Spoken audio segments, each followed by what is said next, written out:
Hi everyone, hope you're doing well from wherever you're watching this channel, depending on your time zone. Now, William Ruto's team launched a propaganda online to try and create a perception among Kenyans as far as the well-being of Rigathi Gachagua is concerned. The issue was all about mental state of Rigathi Gachagua. They even went further to alter the headlines in the newspaper to say that Gachagua might be suffering from bipolar. So it turned out that that was fake news. It wasn't the truth. But they had an intention here. There is a word they were trying to silence. The issue of how Gachagua has been exposing the government. Since the Gachagua was fired, then it took time and started inviting leaders to his Wamunyoro home. Gachagua started coming out to share classified information, which seems to be exposing the government. So one of the ways to silence him or to mislead the public as far as what Gachagua has planted in the masses is to say that Gachagua is mentally ill. Ni mgonjwa, mlemavu wa mawazo. So that is the idea that we're trying to push, so that people will say, oh, Gachagua labda ni mtu wa kuropoka tu, ni mgonjwa, mlemavu huyu, and all that. But all the plan backfired in a very short time. Because what followed, the public started sharing videos of William Samoei Ruto himself denying of being a madman. Mara nyingi amesema mimi si mjinga, mimi si wazimu, yale nasema ni mambo nitatekeleza. These videos have been all over. And today Kalonzo Musyoka has now tried to respond to the same as far as the issue of madness is concerned. So Kalonzo is telling public indirectly that the mad person we are having in this country is none other than William Samoei Ruto. And this is his position, which might be true. The first sign of mental illness is denying that you are not madman. Ukweli tu, if you walk into any market, utapata wazimu akisema yes wazimu. In fact, kile atakuwa anasema ni kwamba he will be pointing at other people and referring to them as mad. Atasema hawa ni wengine. Now, that is a prognosis method. Yani una predict tu, you just say fulani ni mad. So someone said the greatest sign of madness or of mental illness is saying that another person is mad by prognosis method, not by diagnosis.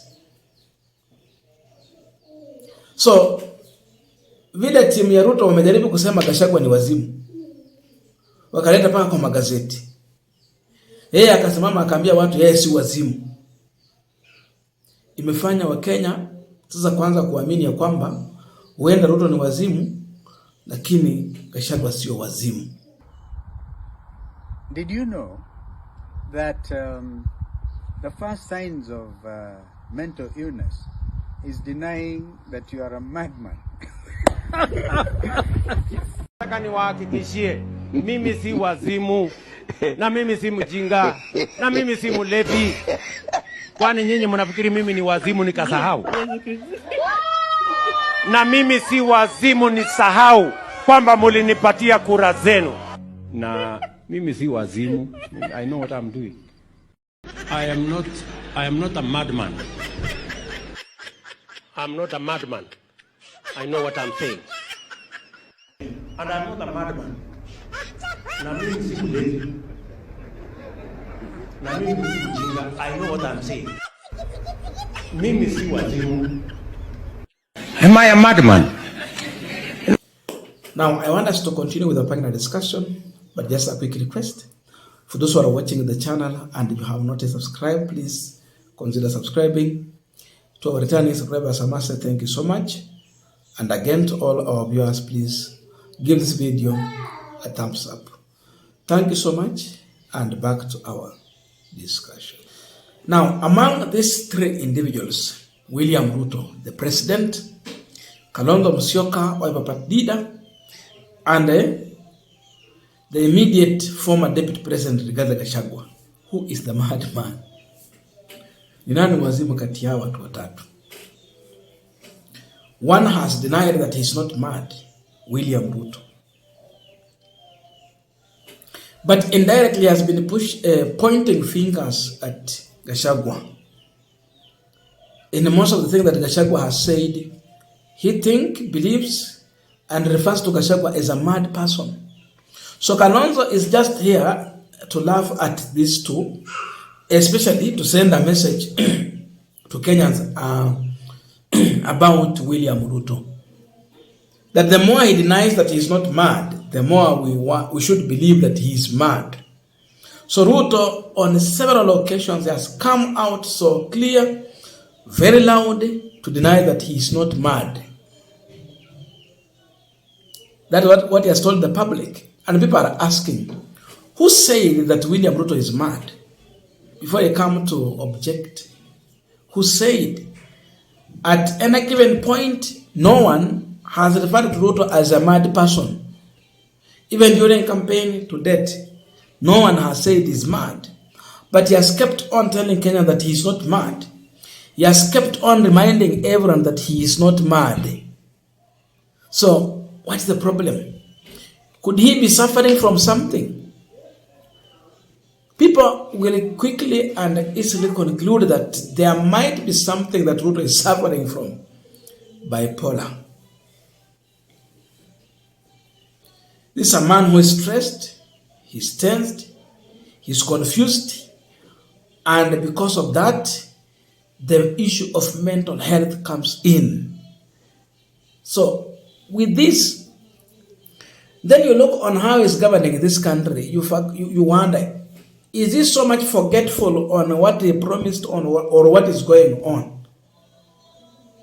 This man sounds like a mad person. That is what people have concluded. But the war that they staged, it was to change the conversation,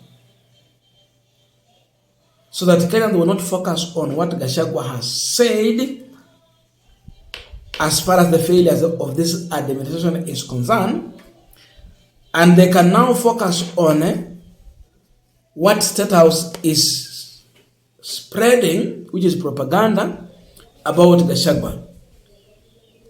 Sasa hatutakuwa tunasema ya kwamba Gachagua amesema hili, tuliangalia ni la kweli ama la uongo. Tutakuwa tunasema ya kwamba Gachagua ni wazimu, because that is what the bloggers from State House want the public to know, but not what Gachagua is saying about this administration. Sasa hizi tunaona serikali ya Sudan imegawanyika. The rebel team has now declared a parallel government from the one that is existing. Where did they form their government? The last time they had a meeting, it happened in Nairobi. There was the portrait of William Ruto in that event when they were declaring, their interest and leadership in Sudan. Today, parallel government. Ziko sasa mbili, vitakali. A possibility of Sudan now splitting into two again. Remember the first time, it was South Sudan splitting from Sudan. Nadhani kulikuwa na vita kwa kiwango cha kidini pia ilihusika, kwa sababu hawa walijitenga wengi ni wa Kristo ambao ni Catholic. Wakajitenga na hawa jamaa. Na pia wengi ni weusi. Today, there can be a possibility of splitting Sudan into more. The person who welcomed the rebel leader in this country, Gachagua told us the instructions from State House given to him to welcome the guy from Sudan. Then after he came, Ruto had a meeting with him at the official office of the president, Harambe. So what followed? It's this drama we are hearing. To check that discussion from what Gachagua has told the public, sema Gachagua ni mugonjwa. And there are so many other things Gachagua has talked about. The leaders who are so much interested into personal commercial interest, but not public interest. So they are in business, gold business and all that. So in everything that Ruto does, Gachagua has indicated us that the first thing that comes into his mind is just one question. What is it in this thing that is for me? Ni nini ambayo inamfaidi yeye as an individual? So you realize in everything that Ruto will do, his interest comes first, not the country's interest. So there are a lot of things that Gachagua will keep on telling the public. He will even go deeper into, and I've seen people trying to threaten him on being arrested as far as breaching the secret act. There is that secret act whereby someone will take an oath of secrecy, such that even if you leave the office, the secret will remain to be the secret. They feel that they have been exposed. And so Kalonzo is telling us that Ruto is mad. I don't know your views. So let us meet in the comment section to continue with the discussion. Thank you so much, and see you in our next video.